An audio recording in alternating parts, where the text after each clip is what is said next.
Good morning, good afternoon, good evening, and welcome to the next podcast presented to you by PM Powered, your company for items on project, program, and portfolio management. I'm Wanda Curlee, your authority on project, program, and portfolio management. So without further ado, let's get started.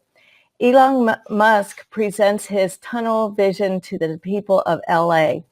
So I'm sure you've all heard of the Hyperloop that Elon Musk has talked about, but now he's come up with a new thing for LA, which is called a tunnel, and it'll be done by the Boring Company. What he plans to do is create a 12-pod vehicle that you could go with your bike or just as a pedestrian, or it can even load up your car, and it'll take you on a loop of LA. So there'll be all kinds of tunnel networks that will take you to 150 destinations within LA. And he said you would not be able to, it would take you away from the 405, which is constantly a traffic jam. And in fact, he was late for his own announcement for that because he was trapped on the 405. So stay tuned for Elon Musk's new loop technology, which he thinks will be a godsend for big cities that have traffic jams. So next, let's talk about virtual reality. How much body do you need? So there's a Japanese company that is doing virtual reality with just your arms and not even your arms, just your hands and your feet. And it's supposed to be reflective of a soul going around. And from the piloting that they've done, it seems to be just enough for people to understand virtual reality and feel comfortable with that. If you're a project manager on this, I'd love to hear from you. Please contact me on Wanda@pmpower.com. Same thing with Elon Musk. If you're doing any project management for Elon Musk, I'd love to have you on this podcast. So let's switch over to China. Chinese port goes full robot with autonomous trucks and cranes. By the end of this year, China expects one of its ports to go fully automated. And this is the Chinese city of Kaohsiung. I'm not sure if I pronounced it correctly, but all their cranes, all of the trucks that take the big cargo holds will be done totally autonomous. There'll be very few people on the port, and this will save a tremendous amount of money. I'm sure that the U.S. will be looking at it to make sure to see if it's something that's viable for us in our ports. Okay, let's go to the next one, which is a hotel apartment project will cap Speedway's Main Street redo. So if you're a fan that goes to the Indianapolis Motor Speedway, you'll be glad to hear this. They are updating the Main Street in Indianapolis to go with the to help with the Motor Speedway and all of the people that it brings in. So there'll be 90 apartments and 8,000 square feet of retail space, and there'll be also a 126-room hotel by Hilton and 250 spaces of parking. This is a tremendous $36 million project that's underway, and it will be redesigning all of Main Street. Right now, Main Street has just one restaurant to help people, and it's a diner that's been there for many, many years. Now there'll be, it's called Charlie Brown's Pancake and Steakhouse. There'll be new establishments. There's a Barbecue and Bourbon, Big Woods, Daredevil Brewing, Dawson's on Main, Foyt Wine Vault, O'Reilly's Irish Pub, Tacos and Tequila, and 1911 Grill. So this will all be available inside of Sarah's Fisher Speedway Indoor Karting Complex. It's a $375 million development that will take place over 10 years. So it's not going to happen all at one time, but will be happening over a period of time. So stay tuned for what's going on in the Indianapolis Speedway, because it will be changing its complexity. If you, again, are a project manager on this, I sure would love to hear from you. So there are 5 big changes in project management, and this was done by 28 strategy execution. And some of the things that they're seeing that's going to be happening in projects as time goes forward, and it says, is your team ready for it? So one of the first things that it says is change in scope. And I cannot hearken this as, because I totally agree with this. Projects-based work is becoming more strategic. If your project is not aligned to strategy of the organization, you should not be in you should not be on that project. You should try to find one that aligns to a strategic objective of the company, because we don't have unlimited resources anymore. You have to be on a project that aligns with project strategy. The players, end users, are now key to project success. I've been saying this since I've been on project management. It used to be that we would just throw over projects to the end users and hope for the best. That is no longer true. I used to bring in end users to be part of the kickoff meeting and had them as a part of the project throughout the life cycle of the project. That was something that was unheard of 20 to 30 years ago. But now it absolutely is key to making sure that your project is successful. You have stakeholders that are involved because they want to make sure that this project that they are putting people on absolutely is successful in the end. The boundaries. It used to be, as I stated before, that we just threw projects over the fence and hope for the best. Today, that is not true. We incorporate change management into our projects because there is always organizational change in projects. And we have to make sure that us as project managers are making sure that the organizational change is taking effect, or else we have absolutely let down our end users on the projects, and we have let down the strategy of the project. The visibility is changing. This goes without saying that if you are on a strategic project, that there's a lot of visibility on your project. Leadership is available and wants to be available on projects. It's no longer trying to find a project sponsor. People are wanting to, executive leadership wants to be a part of your project. So make sure that you have a key sponsor on your project. Change 5 are the metrics.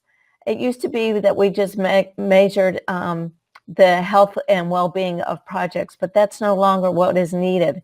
What we need to do is show the life cycle statements, schedule, scope, and cost, project health and well-being, and also the path to resolution. We have to look at the volatility of issues. Are we closing more issues that are being opened?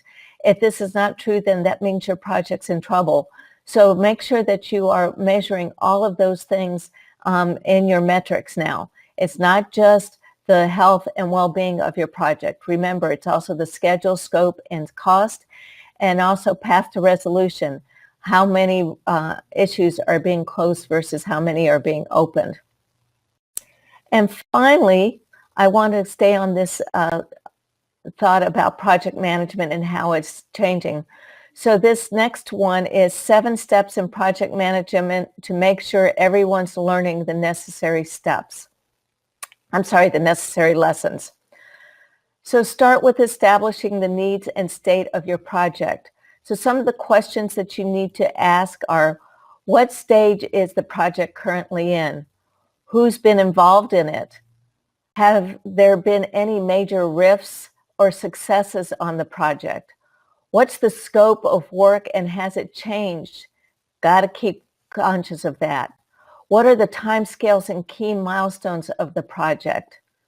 Review the key documents that provide a background of what's been formally communicated. Make sure that you're communicating correctly on there. Get the key stakeholders in the room.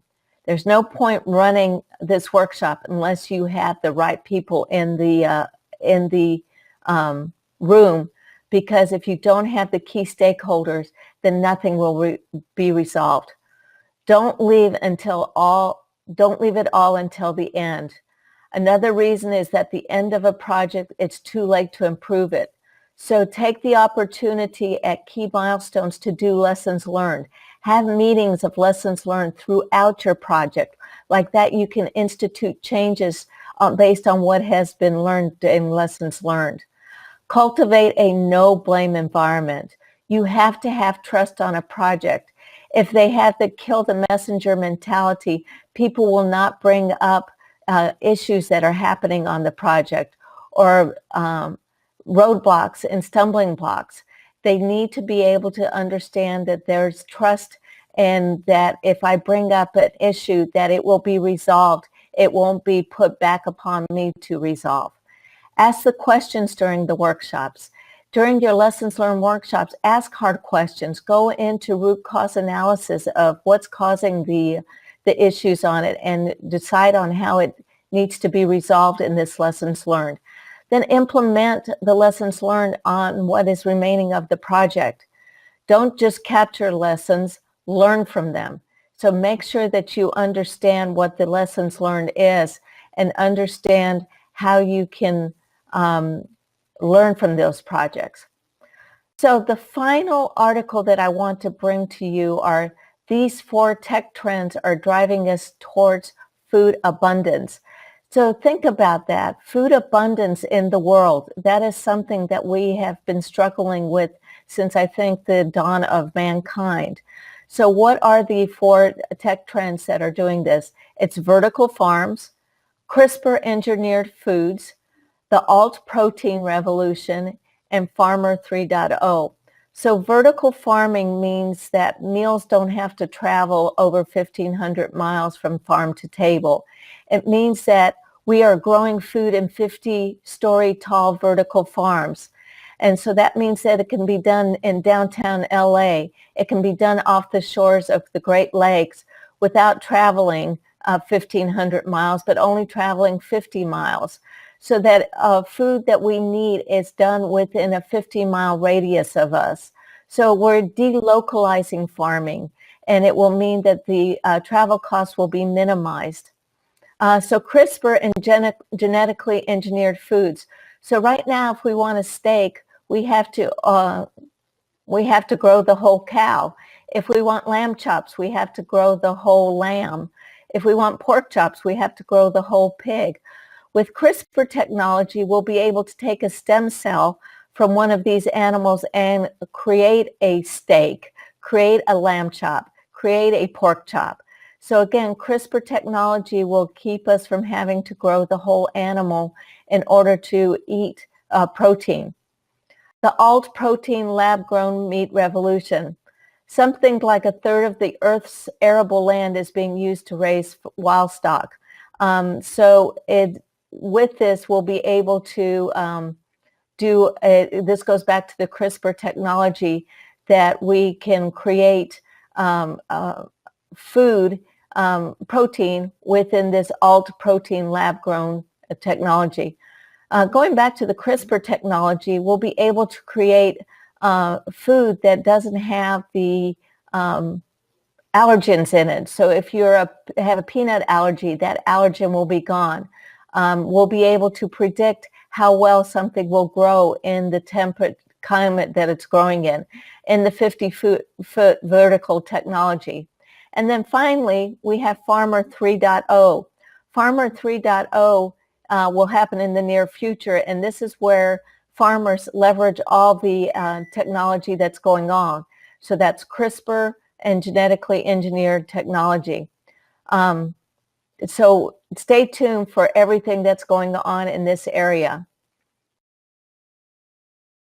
This podcast has been brought to you by PM Powered, your company to help you with project, program, and portfolio needs. This is my last time in San Diego. The next podcast will be brought to you from Pennsylvania, my hometown, where I'm living now outside of Philadelphia in Exton, Pennsylvania. Remember, if go to PM Current and please follow me on LinkedIn, YouTube, Facebook, and Twitter. I'd love to hear from you on things that you would like me to cover if I'm not covering what you'd like to see in the areas of project, program, and portfolio management.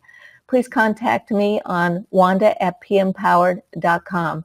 Also, if you're a project manager on any of the technologies or projects that I talked about, again, please contact me at wanda@pmpowered.com. Have a great week, and I'll see you next Monday.